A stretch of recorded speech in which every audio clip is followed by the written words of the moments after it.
ఆవేశంలో తీసుకున్న నిర్ణయాలు ఆలోచన లేకుండా చేస్తాయట. అగో అదే తట్టున్నది కవిత తీసుకున్న నిర్ణయం కూడా.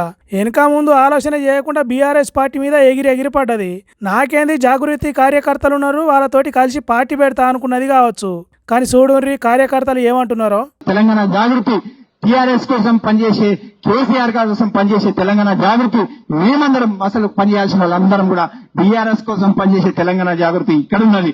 మీరు ఎవరి కోసం పనిచేస్తున్నారు, ఎవరి ఆశ కోసం పనిచేస్తున్నారు, ఎవరి ఆలోచనల కోసం పనిచేస్తున్నారు మాకైతే తెలియదు. కానీ అక్కడ పనిచేసే జాగృతి నాయకులు ఎవరి కోసం పనిచేస్తున్నారు మాత్రం మాకు తెలియదు. మేము ఇక్కడ మాత్రం బీఆర్ఎస్ కోసం కేసీఆర్ గారి కోసం పనిచేసే జాగృతి నాయకులు అందరం కూడా ఇక్కడ ఉన్నాం. అదే విధంగా కేసీఆర్ గారి కోసం పనిచేస్తాం. అట్లనాట. అప్పుడు కేసీఆర్ కోసమే పనిచేసినాం, ఇప్పుడు కూడా కేసీఆర్ కోసమే పనిచేస్తాం అంటున్నారు. అంటే కవిత ఎమ్మటి జాగృతి కార్యకర్తలు పోతలేరు అన్నట్టు. కవిత పెట్టుకున్న ఆశలు ఆగమ అవుతున్నాయి అన్నట్టు. ఏదో చేద్దాం అనుకుంటే ఇంకేదో అయింది అన్నట్టు అయిందట కవిత పరిస్థితి. సొంత రాజకీయాల కోసం ఏమన్నా చేయని గాని జాగృతినే నమ్ముకున్నారని నట్టేంట ముంచిపోయింది కవిత అని బాధపడుతున్నారు వీళ్ళంతా. మీరు ఏ రాత్రన్నా పగలన్నా ఏ మీటింగ్ అయినా కూడా రాత్రి పగలు మీకోసం పనిచేసినాం. మీరు ఇలా తీసుకున్న నిర్ణయం పట్ల మేమందరం కూడా చాలా బాధగా ఉంది. ఇలా మీరు చేసిన పని వల్ల మా జీవితాలన్నీ కూడా రోడ్డు మీద పడ్డాయి. ఇలా మా జీవితాలన్నీ కూడా మేము ఆలోచన చేసుకోవాల్సిన పరిస్థితి ఏర్పడ్డది. కాబట్టి కవితను నమ్ముకొని జాగృతిలో ఉంటే ఇప్పుడు నడి సముద్రంలో ఇడిచిపెట్టి పోతున్నదని బాధపడుతున్నారట. ఎటుగాని పక్షులను చేసింది అని కుమిలిపోతున్నారట.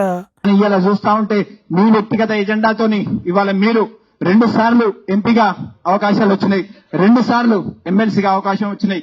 ఇదే సామాజిక న్యాయం పాటించాలనుకుంటే ఏ సామాజిక న్యాయం పాటించాలని మీరు మాట్లాడుతున్నారు. ఇలా మీ దగ్గర ఉన్న వాళ్ళు ఎవరికి సామాజిక న్యాయం ఉందో, మీ దగ్గర ఉన్న వాళ్ళు ఎవరికి సామాజిక న్యాయం అయింది, ఇలా రాజకీయంగా వారి భవిష్యత్తు లేనిది ఎంతో మంది తెలంగాణ జాగృతి నాయకులు ఇలా ఎక్కడెక్కడికి పోయినారు.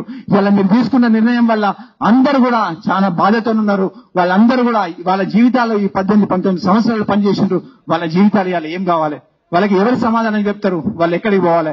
ఇలా మీరు ఏ రాత్రన్నా పగలన్నా ఏ మీటింగ్ అయినా కూడా కేసీఆర్ నా మంచి చెడ్డ అరుచుకోలేదని చెప్తున్నావు, నువ్వేనాడన్నా మా కష్ట సుఖాలు అడిగి తెలుసుకొని సాయం చేసినవా అని కవితని అడుగుతున్నారు. 2 సార్లు ఎంపీ, 2 సార్లు ఎమ్మెల్సీ, కావాల్సినంత ఆస్తి, కేసీఆర్ బిడ్డ అనే మంచి పేరు అంత ఉన్న నీకే అట్లుంటే మేమేం కావాలి కవితక్క?